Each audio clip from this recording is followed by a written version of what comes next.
Dear friends, Dumdum station, এই যে দুদিন আগে বুলডোজার চললো, ওখানে যা হকার ভাইরা ছিল তাদেরকে ওখান থেকে সরিয়ে দেওয়া হলো। দেখবেন না এখন দমদম স্টেশনের বর্তমান পরিস্থিতি কীরকম। হ্যাঁ, আমরা এখন যে স্টেশনে ঢুকছি এটা দমদম স্টেশন। আর যে প্ল্যাটফর্মটি আপনারা দেখতে পাচ্ছেন এটা 1 নম্বর প্ল্যাটফর্ম। দেখুন, 1 নম্বর রেল প্ল্যাটফর্ম পুরো পরিষ্কার, শুধু আপনি প্যাসেঞ্জারই দেখতে পাবেন। কোনো এখানে স্টল বা কোনো দোকান আপনি কিন্তু দেখতে পাবেন না। দেখুন, পুরো জায়গাটা কিন্তু একদম পরিষ্কার হয়ে গেছে। স্টেশনটা এখন অনেকটা প্রশস্ত। এই আমাদের ট্রেন এসে দাঁড়ালো। ট্রেনটা এখন আস্তে আস্তে ছাড়ছে।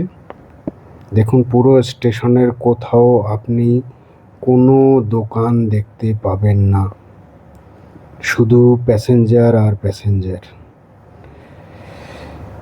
এটা একদিক দিয়ে ভালো হয়েছে ইন দ্য সেন্স, কারণ যে লোকগুলো যে অসুবিধা হতো চলাচলের, ট্রেন থেকে নেমে দাঁড়ানোর জায়গা ছিল না, সেখান থেকে এখন প্যাসেঞ্জাররা রিলিফ পাবে।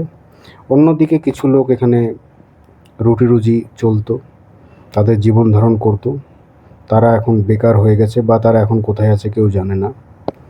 তবে ওভারঅল স্টেশনটা তো যাত্রীদের জন্য, যাত্রী পরিষেবাটার যাতে কোনো বিঘ্ন না হয়, যাত্রী পরিষেবা যাতে উন্নত হয়, সেই জন্যেই রেল প্রশাসন এবং সরকার এই কাজটা করেছে।